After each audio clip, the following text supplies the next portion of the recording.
কথিত জুলাই ঘোষণা নিয়ে সন্তোষ নয়, ব্যাপক অসন্তোষ দেখা দিয়েছে ইউনূস শিবিরে।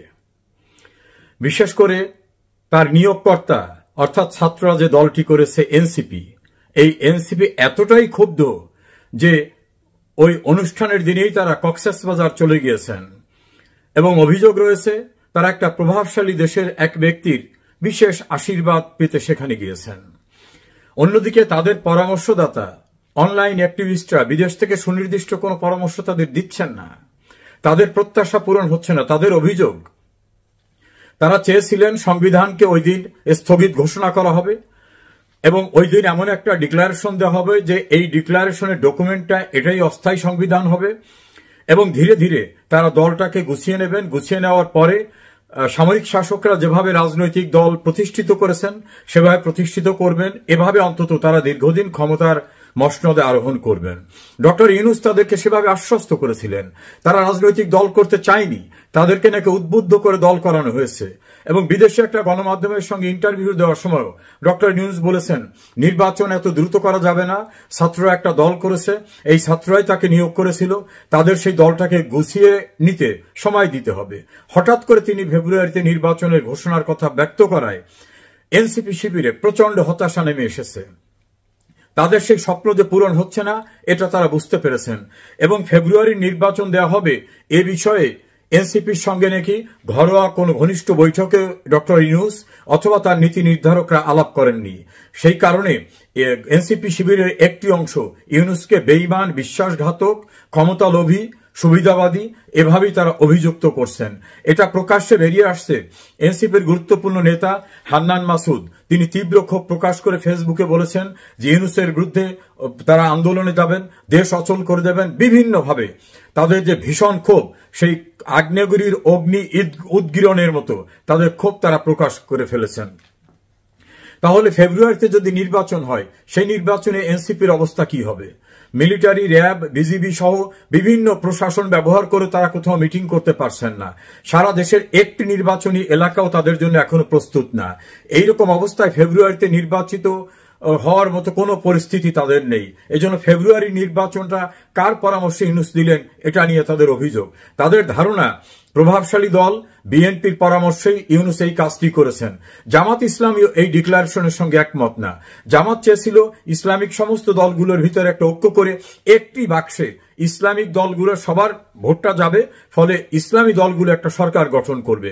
তারা সেইভাবে একটা আত্মপ্রসাদ গুনেছিল, কিন্তু সেক্ষেত্রে তারা চরমোনাই সহ বিভিন্ন জায়গার সঙ্গে ঐক্যবদ্ধ একটা প্রক্রিয়া সিলড আকারে হওয়ার পূর্বেই এই নির্বাচনের ঘোষণায় তারাও হতাশ হয়ে পড়েছে।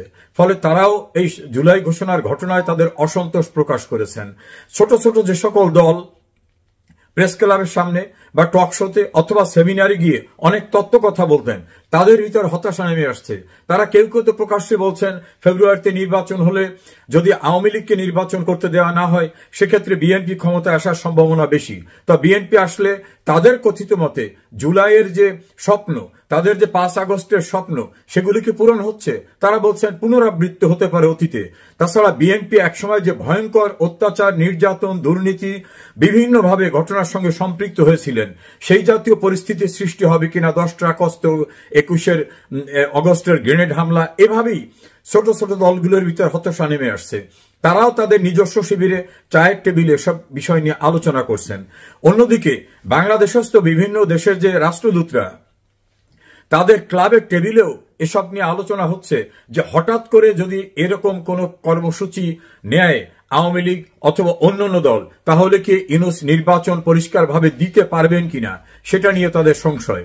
নির্বাচন দিলেও আওয়ামী লীগ এবং তাদের মিত্র দলদের বাদ দিয়ে যদি কোনো নির্বাচন হয় সেই নির্বাচনের গ্রহণযোগ্যতা থাকবে কিনা এবং সেই সরকারকে বিদেশ থেকে বা বড় বড় আন্তর্জাতিক ফান্ড যারা দেন তারা ফান্ড দেবেন কিনা। কারণ বাংলাদেশের অর্থনৈতিক অবস্থা একেবারে নুয়ে পড়েছে।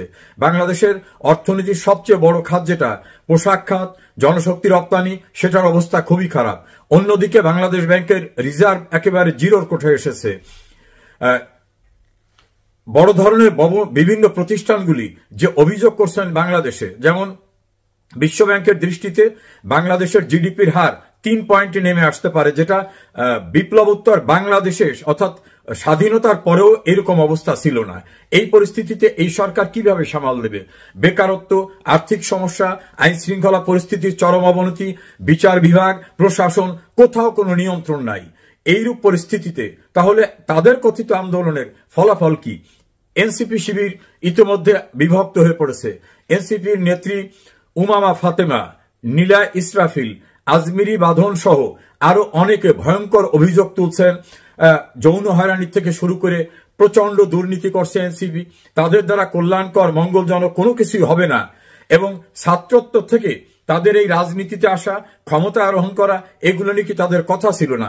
সব মিলে এনসিপি শিবির থেকে আস্তে আস্তে অনেকে সরে যাচ্ছে। তাদের তাত্ত্বিক উপদেষ্টা ফরহাদ মাজাহার, যাকে গফুর নামে অনেকে বলেন, তিনিও এখন কোনো সুনির্দিষ্ট পরামর্শ দিচ্ছেন না। অন্যদিকে বিদেশে থাকা অনলাইন অ্যাক্টিভিস্টরা তারাও কি করণীয় এই মুহূর্তে এনসিপি হিসাবে পরামর্শ দিচ্ছেন না। কক্সবাজারে গিয়েও নাকি ওরকম কোনো পরামর্শ পান নাই। আর ইউনুসের ব্যাপারেতেও তাদের একেবারে আস্থানীয়তা সৃষ্টি হয়েছে। তাদের সঙ্গে আলাপ আলোচনা না করে হঠাৎ করে নির্বাচনের তারিখ দেওয়ায় তারা ভীষণভাবে নাখোশ। অন্যদিকে সেনাবাহিনীর বিরুদ্ধে তারা বিষোদাগার করার কারণে সেনাবাহিনীর কাছ থেকে যে তারা অন্ধভাবে একটা সাপোর্ট পাবেন সেরকম পরিস্থিতিও এখন তাদের নাই। সবকিছু মিলে তাদের নিজের অভ্যন্তরের অবস্থাটা লেজে গোবর অবস্থা। স্থানীয় সরকার উপদেষ্টা আসিফ মাহমুদ সজীব ভুইয়ার বিভিন্ন দুর্নীতি, তার এপিএস এর আর্থিক কেলেঙ্কারি, বিমানবন্দরে অস্ত্র নিয়ে যাওয়া, তার বাবা নারী নির্যাতন সহ হত্যাকাণ্ডের সঙ্গে সম্পৃক্ত হওয়া, সেক্ষেত্রে তার প্রভাব রয়েছে। তার বাবা ঠিকাদারের লাইসেন্স করা, কমিশনের ব্যবসা করা। অন্যদিকে তিনি দায়িত্ব পালনকালীন সময় বারবার হেলিকপ্টারে চড়া, তার পোশাক পরিচ্ছদের পরিবর্তন হওয়া।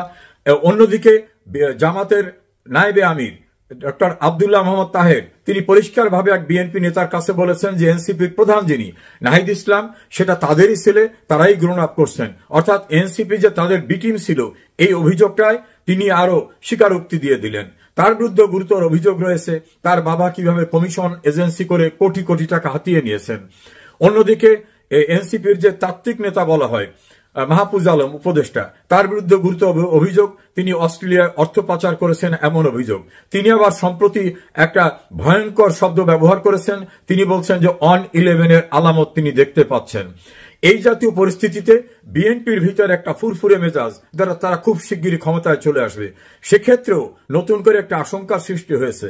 একটি গুরুত্বপূর্ণ বড় দেশ, তারা নাকি বিএনপির সম্ভাব্য প্রস্তাবিত যে প্রধানমন্ত্রী হতে পারেন তারেক রহমান, তার ব্যাপারে নাকি তাদের আপত্তি রয়েছে এবং তারা একসময় তারেক রহমানকে নিষিদ্ধ করেছিল তাদের দেশে এবং তারেক রহমান সম্পর্কে জঙ্গি আশ্রয়নে, পৃষ্ঠপোষকতা সহ দুর্নীতির সঙ্গে সম্পৃক্ত এ জাতীয় অভিযোগে নাকি তার বিরুদ্ধে স্যাংশন দিয়েছিল।